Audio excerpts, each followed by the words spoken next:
Hola chiques, hoy vamos a continuar con nuestras clases de filosofía online.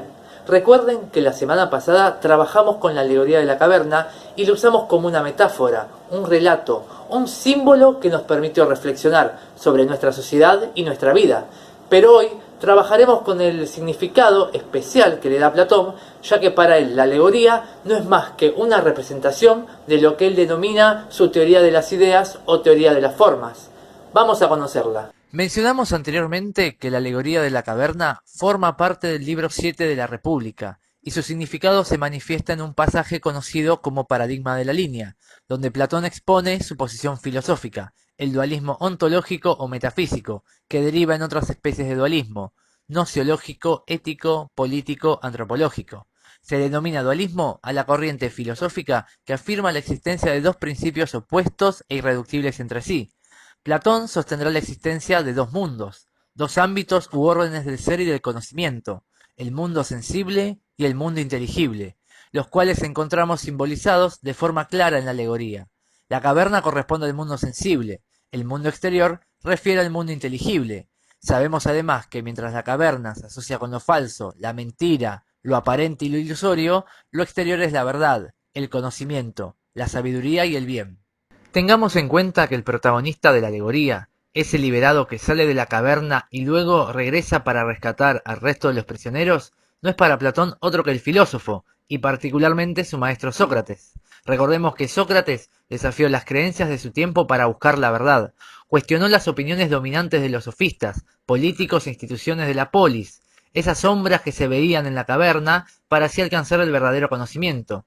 De allí la metáfora del mundo exterior, donde el liberado contempla las cosas en sí mismas.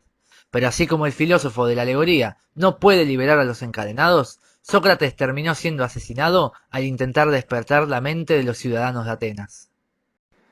Platón, al igual que Sócrates, desconfía del conocimiento que nos aportan los sentidos, porque solo nos ofrecen doxa, opiniones, sin una correcta fundamentación. Solo el conocimiento que va más allá de los sentidos, el que nos suministra la razón, nos ofrece un verdadero saber, la episteme, o ciencia. Por ejemplo, ¿cómo podríamos elaborar, mediante los datos que nos suministran los sentidos, el concepto de hombre si no existen dos hombres idénticos en todo? ¿O cómo podemos elaborar el concepto de igualdad si no hay dos cosas exactamente iguales? Las cosas no son lo que parecen a simple vista, sino que para conocerlas debemos captar su verdadero ser, la idea o forma, eidos en griego. Estas formas constituyen la esencia común de un conjunto de cosas, poseen carácter universal y ellas se expresan en la definición, que captamos mediante la inteligencia, la facultad más elevada de la razón humana. Pero estas cualidades pertenecen solo al ámbito inteligible, porque en el mundo sensible no encontramos materializadas tales ideas. Por ejemplo, mis ojos perciben un caballo, múltiples caballos de distintos tamaños, formas, razas, colores, etc., pero no la idea de caballo o el caballo en sí mismo. El concepto de caballo, que es lo común a todos los caballos observados, no es un producto de los sentidos. Por lo tanto, sostiene Platón, estas ideas deben existir en el ámbito inteligible. A este último lo consideró como el verdadero o real, mientras que el mundo sensible era solamente una apariencia. Esto se conoce como idealismo, la teoría filosófica que afirma que conocer es captar las ideas. Tengamos en cuenta que Platón no piensa que el concepto sea una representación en la mente, como lo creerá la modernidad, sino una entidad en sí misma de tipo ideal, trascendente y separada de nosotros. El mundo de las ideas tiene para Platón los caracteres del ser parmenidio: fijo, inmutable, inmóvil, universal, eterno, verdadero, perfecto. En él se encuentran las verdades matemáticas, las ideas éticas como justicia, belleza y bien, y los arquetipos o modelos de todas las cosas existentes en el mundo sensible: la idea de hombre, la idea de caballo, la idea de árbol, etc. La idea de bien es la idea suprema gracias a la cual todo existe y puede ser conocido, que en la alegoría Platón simboliza con la figura del sol. El mundo sensible tiene en cambio las características de la fisis heraclítea, está en continuo devenir o cambio, sujeto a la generación y la corrupción, al nacimiento y a la muerte, preso del error y de la confusión. Su ser es aparente y no verdadero, ya que lo único verdadero y real son las ideas. De este modo, cree Platón que puede superar las dificultades que tuvieron los filósofos presocráticos anteriores y brindar una teoría explicativa completa de la realidad.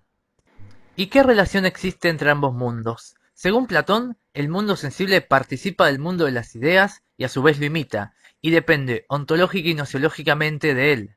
Ontológicamente, porque el mundo sensible es una copia imperfecta del mundo inteligible, y sin el modelo que son las ideas, no podría existir como tal. Y nociológicamente, porque si nuestra alma, que es la que conoce, no estuviera en contacto con las ideas, no podríamos reconocer las cosas del mundo sensible como lo que realmente son, copias imperfectas de las ideas. Platón sostiene que el alma inmortal recibió en una existencia supraterrenal, anterior a su encarnación en el cuerpo humano, el conocimiento de los conceptos arquetípicos tales como el de igualdad, bondad, justicia, belleza, etc., ya que vivió en el mundo inteligible o de las ideas. Esto proviene de la teoría órfico-pitagórica de la reencarnación del alma. Por eso la razón es capaz de reconocer los modelos ideales a los que imitan las entidades que percibimos a través de los sentidos. A esto se denomina teoría de la reminiscencia, del griego recuerdo, y tendrá un impacto enorme en toda la historia de la filosofía. Conocer es recordar. El racionalismo filosófico defenderá la concepción de que existen determinadas ideas o conceptos que forman parte de la razón misma y que constituyen el conocimiento más firme y seguro. Ahora bien, ¿cómo está compuesta el alma y cuál es su relación con el cuerpo? En el mito del carro alado, explicado en el diálogo Fedro, Platón desarrolla las características del alma humana al dividirla en tres partes, y nos propone la siguiente imagen. El ser humano es como un carruaje arrastrado por dos caballos comandados por una auriga. El carruaje es el cuerpo, movido por el alma. El auriga es el alma racional, aquella que dirige y gobierna el carruaje. De principio divino, es la que guía el carro de vuelta hacia el mundo de las ideas de donde cayó, ya que para Platón el cuerpo no es más que una cárcel para el alma, y para cumplir este objetivo se sirve de dos caballos, uno blanco, el caballo bueno, que corresponde al alma irascible, en esta se sitúan la voluntad, el valor y la fortaleza como virtudes, y otro negro, el caballo malo, que representa el alma concupiscible, más relacionada con el cuerpo, en ella se encuentran los placeres sensibles y los apetitos y deseos. Mientras que el caballo negro arrastra al cuerpo al mundo sensible, el auriga debe dominar a ambos caballos para así volver a elevarse hacia el reino de las ideas. Esta división tripartita del alma se corresponde también con una visión tripartita de la polis, ya que aquello que sucede a nivel individual también se repite a nivel social. Platón concibe la ciudad ideal fundada en el principio de justicia, según el cual cada parte debe cumplir su función dada por naturaleza, y así divide la polis en tres clases sociales.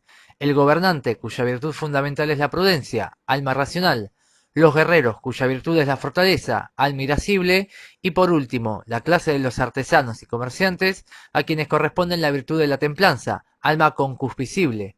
A cada estrato social, además, corresponde un tipo de educación específica. Solo la armonía entre estas tres partes hace posible la existencia de la virtud de la justicia, que encarrila a la ciudad hacia el bien. Y para alcanzar este bien, es necesario que el gobierno sea ejercido por el filósofo, ya que Platón considera que el filósofo, al conocer las ideas, tiene la sabiduría necesaria para ordenar la sociedad.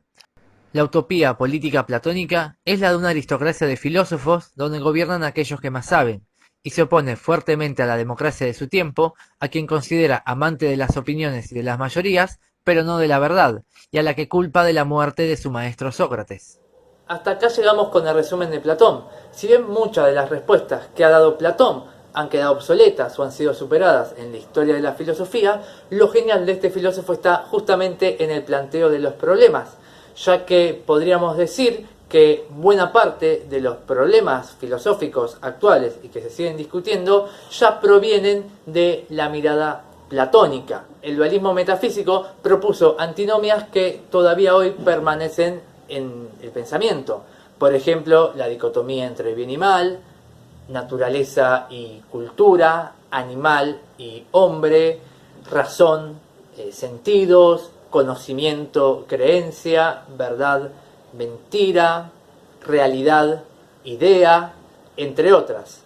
No en vano, el filósofo inglés Whitehead planteó que la historia de la filosofía no ha sido más que notas al pie de página de los diálogos platónicos, ya que las discusiones actuales todavía debaten con esas primeras ideas que planteaba el platonismo. Tengamos en cuenta que el discípulo de Platón, Aristóteles, invertiría la mirada de su maestro colocando esos conceptos que para Platón eran ideas ubicadas en el ámbito inteligible en el ámbito de la sustancia que nos rodea. Pero esa discusión y ese debate formarán parte del próximo episodio de esta historia de la filosofía que estamos viendo. Hasta luego.